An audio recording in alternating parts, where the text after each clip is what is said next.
कन्या राशिफल 2025 साल 2025 में कन्या वार्षिक राशिफल आपके लिए व्यक्तिगत और व्यावसायिक विकास के अवसरों से भरे वर्ष का वादा करता है। साथ ही कुछ चुनौतियों को भी देता है, जिनको आप अपने धैर्य से, अपनी समझदारी से, दृढ़ता से दूर कर सकते हैं।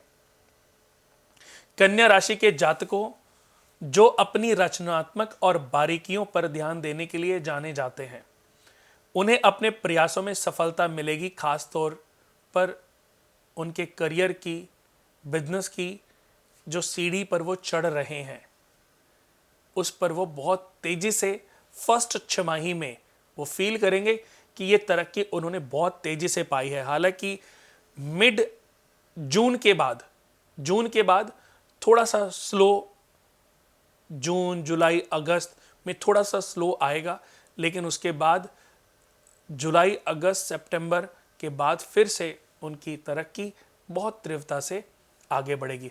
करियर के लिहाज से आपको नौकरी और व्यवसाय दोनों ही क्षेत्रों में उन्नति और विस्तार के अवसरों के साथ महत्वपूर्ण वृद्धि देखने को मिलेगी। कन्या वार्षिक राशिफल 2025 के अनुसार आपको कार्यकाल की राजनीति में कूटनीतिक तरीके से आगे बढ़ने और अतिरिक्त प्रयास करने की आवश्यकता होगी, लेकिन पुरस्कार आपके इसके प्राप्त हो सकते हैं। इसके अच्छे कुछ रिजल्ट आपको प्राप्त हो सकते हैं, जो कि आपको आपके उच्च अधिकारियों से दिए जाएंगे, यानी कि इसकी लिए आपको शाबाशी मिलेगी। आप अपनी, जैसे आप जो भी सरकार के साथ काम करते हैं उसमें आप कुछ ऐसा अद्भुत कर सकते हैं कि जो बड़े पद पर ऊंचे जो लोग बैठे हैं, उसके लिए वो आपको शाबाशी देंगे। इस साल 2025 में छात्र अपनी पढ़ाई पर उत्कृष्टता यानी कि अच्छे अंक प्राप्त करेंगे। कन्या वार्षिक राशिफल 2025 के अनुसार आपको परीक्षा और प्रवेश में अच्छे रिजल्ट मिल सकते हैं। अगर आप किसी एग्ज़ाम की तैयारी कर रहे हैं तो वहाँ भी सफलता मिलेगी, और आप कोई ऐसा एग्ज़ाम जो अपनी पढ़ाई के लिए, जैसे कि MBBS के लिए या IIT के लिए, या कोई ऐसे एग्ज़ाम जहाँ पर आप पढ़ने के लिए जाएंगे, तो वहाँ पर भी आपको अच्छे परिणाम देखने को मिलेंगे। आपका अच्छे जगह पर एडमिशन हो सकता है। UPSC की लिहाज से बात करूं या जिस बड़ी पोस्ट के लिए मैं बात करूं, तो वहां पर भी आपको काफ़ी तरक्की मिलने वाली है।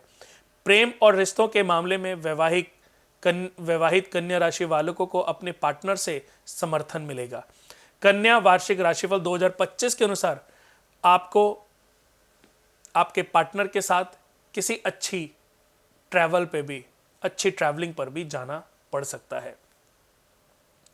साल के दूसरे भाग में गलतफहमियों से बचना है। आपको अपने पार्टनर की अच्छाई और बुराई कहीं पर भी नहीं करनी।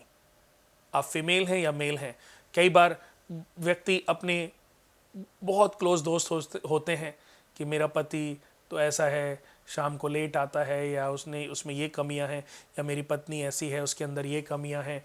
ऐसी बातों से आपको बचना है, क्योंकि ऐसी बातें आपको परेशानियों में डाल सकती हैं। बाधाएं उत्पन्न होंगी और उन बाधाओं से बचने का रास्ता आपको प्राप्त नहीं होगा। फिर आप सो जतन कर लीजिए, रिश्ते में खटास पड़ती चली जाएगी। वित्तीय रूप से कन्या राशि वालों को धन संचय और न्यूनतम खर्च के अवसरों के साथ स्थिरता और विकास का अनुभव होगा। अतीत में किए गए निवेश से लाभ मिलेगा। संपत्ति में निवेश के लिए यह अनुकूल समय है। जीवन साथी के साथ साझेदारी और व्यवसाय विशेष लाभदायक साबित हो सकते हैं। यानी कि अगर आप अपने पार्टनर के साथ कोई इन्वेस्टमेंट के बारे में सोच रहे हो तो ये बहुत बढ़िया समय है। इमीडिएटली शुरुआती 3 मंथ में भी आप ये निर्णय ले सकते हैं। साल की पहली छमाही में पारिवारिक जीवन में कुछ चुनौतियों का सामना करना पड़ सकता है, खास तौर पर भाई बहनों के साथ, लेकिन दूसरी छमाही में झगड़े सुलझ जाएंगे। अगर आपका भाई के साथ, बहन के साथ कोई रिलेशन खराब होता है, या स्टार्टिंग 6 मंथ में कोई भी आपका किसी के साथ डिस्प्यूट होता है, तो आफ्टर 6 मंथ वो डिस्प्यूट जो है रिजॉल्व होंगे। लेकिन फिर भी समझदारी आपको इन डिस्प्यूट से भी बचा सकती है। स्वास्थ्य की दृष्टि से कन्या राशि वालों को अपनी भलाई पर ध्यान देना है। लोग उनका पागल भी बना सकते हैं।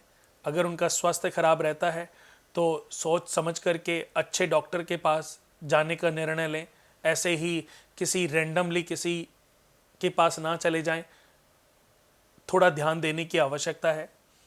शारीरिक और मानसिक स्वास्थ्य को अतिरिक्त देखभाल की आवश्यकता हो सकती है। विशेष रूप से ऊर्जा के स्तर को बनाए रखने के लिए तनाव को प्रबंधित करना पड़ेगा।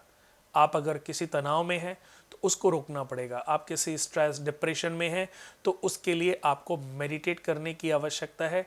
मेडिटेट करना, या उसके लिए आपको ये समझना पड़ेगा कि आप फालतू की अपना दिमाग इन चीज़ों में लगा करके अपने आप को डिप्रेस कर रहे हैं।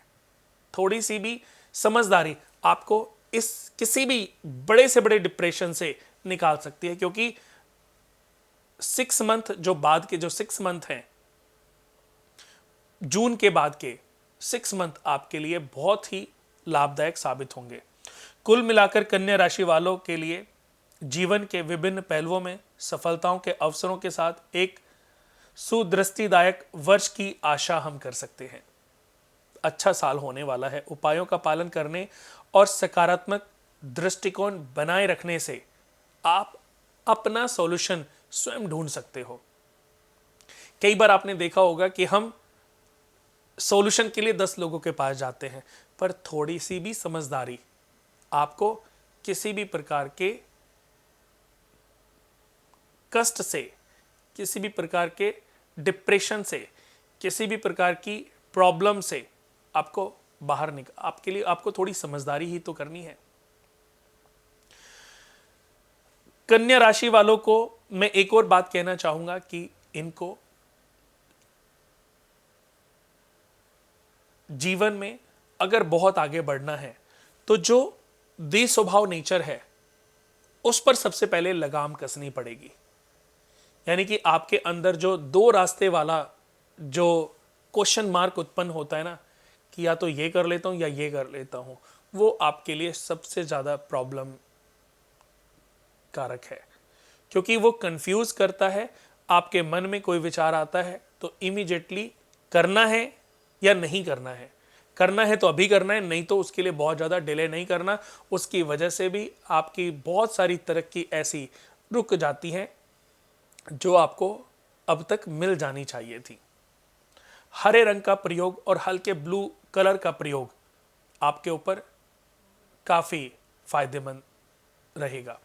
शनि की 7.5 भी कन्या राशि वाले जातकों के लिए बहुत ही उत्तम फलदायक होगी।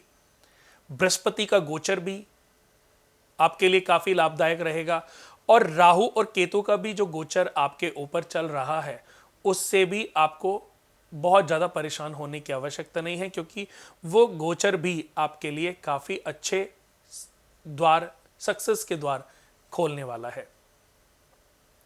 आपको महालक्ष्मी की पूजा या आपको दुर्गा की पूजा करनी चाहिए। दुर्गा चालीसा या लक्ष्मी के ओम श्री श्री ललिता महात्रिपुरे सौंदर्य श्री महालक्ष्मी नमः, जब भी आपका मन उदास हो आप इस मंत्र का जाप करें, आपकी परेशानियां जो हैं समाप्त होती चली जाएंगी। ओम नमो भगवती दुर्गा देव्ये नमः या ओम श्री श्री ललिता महात्रिपुरे सौंदर्य श्री महालक्ष्मी नमः, ये मंत्रों का जाप करो और इन मंत्रों से आपको काफी लाभ मिल सकता है। कन्या राशि वालों के लिए दोस्तों एक और सलाह दी जाती है, अगर आपका घर जमीन से जुड़ा हुआ है, आप फ्लैट में नहीं या फ्लैट में भी रहते हैं और आपके नॉर्थ ईस्ट में बालकोनी है या नॉर्थ ईस्ट में पार्क है या नॉर्थ ईस्ट में आपका ओपन जगह है, तो वहाँ पर एक केले का पेड़ लगाना और प्रतिदिन उनको पानी देना, थोड़ा थोड़ा पानी प्रतिदिन देना आपको काफ़ी हद तक लाभदायक सिद्ध हो सकता है। केले की पूजा, केले की उपासना आपके लिए काफ़ी लाभदायक रहेगी।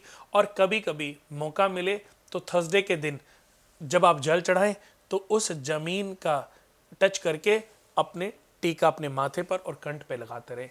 किसी भी प्रकार की नकारात्मक ऊर्जाओं से भी आप बचे रहेंगे।